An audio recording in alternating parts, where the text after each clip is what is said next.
ഈ പ്രസാദം കണ്ടോ? ഇത് തൊടുപുഴ കൃഷ്ണന്റെ അമ്പലത്തിലെ തിരുമേനി ഞാൻ തൊഴുതോണ്ട് വന്നപ്പം എന്നെ വിളിച്ച് തന്നതാണ്. ഞാൻ ഒരു വഴിപാട് പോലും എഴുതിച്ചിട്ടുണ്ടായിരുന്നില്ല. പക്ഷെ ആളെന്നെ വിളിച്ച് എനിക്കിത് തന്നു. അതിൽ ഞാൻ ഭയങ്കര ബ്ലെസ്ഡ് ആണെന്ന്. നമ്മളൊക്കെ ഭയങ്കര സിമ്പിൾ ആയിട്ടുള്ള ആളുകളല്ലേ. സോ ആരെങ്കിലും നമ്മളെ സ്പെഷ്യൽ ആയിട്ട് കൺസിഡർ ചെയ്യുമ്പോൾ നമുക്കങ്ങ് വല്ലാണ്ട് സന്തോഷം തോന്നും. ശരിയല്ലേ? എന്തോ ഞാൻ ഭയങ്കര ഹാപ്പി ആയിരുന്നു കേട്ടോ.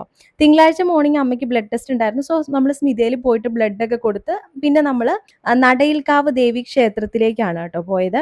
അത് കഴിഞ്ഞിട്ട് നമ്മൾ കാരിക്കോട് ശിവന്റെ അമ്പലത്തിലും പോയി. അത് കഴിഞ്ഞിട്ടാണ് നമ്മൾ ഈ കൃഷ്ണന്റെ അമ്പലത്തിൽ വന്നത്. അപ്പോഴാണ് കേട്ടോ എനിക്ക് എല്ലായിടത്തെ ആ ഒരു എനർജിയാണ് എനിക്ക് ഭയങ്കരമായിട്ട് പറയാനുള്ളത്. വെറുതെ ആണെങ്കിലും നമ്മളെ ആർക്കും അറിയില്ലെങ്കിലും നമ്മളെ കാണുമ്പോൾ എല്ലാവരുടെയും മുഖത്തൊരു ചിരി ഉണ്ടാവും അല്ലേ? ഒന്ന് ഓർത്ത് നോക്കുക. അത് തന്നെ മതി നമ്മുടെ ഒരു ദിവസം നന്നാവാൻ വേണ്ടിയിട്ട്, നമ്മുടെ ഓറ ഭയങ്കര പോസിറ്റീവ് ആവാനും വേണ്ടി. വെറുതെ ഒന്നുമില്ല, നമ്മളെ ആർക്കും അറിയില്ല, പക്ഷെ നമ്മളെ കാണുമ്പോൾ ആ ഒരു സ്മൈലാണ്. എല്ലാവർക്കും അതിന് പറ്റട്ടെ എന്നുള്ളതാണ്. പിന്നെ നമ്മുടെ ഒരു അമ്പല അമ്പലത്തിൽ പോകുന്ന ഒരു ദിവസമാണെന്നുണ്ടെങ്കിൽ നമ്മുടെ ബ്രേക്ക്ഫാസ്റ്റ് പൊതുവേ നമ്മൾ പുറത്തുനിന്നാണ് കഴിക്കാറ്. കാരണം ഈ 3 അമ്പലങ്ങളിലും വിസിറ്റ് ചെയ്തിട്ട് പിന്നെ ഫുഡ് ഉണ്ടാക്കി കഴിക്കലൊക്കെ നടക്കണ കാര്യമല്ല. എല്ലാവർക്കും അറിയാലോ. പിന്നെ നമ്മൾ ആസ് യൂഷ്വൽ നമ്മൾ വിനായകയിൽ നിന്നാണ് ഫുഡ് കഴിക്കുന്നത്.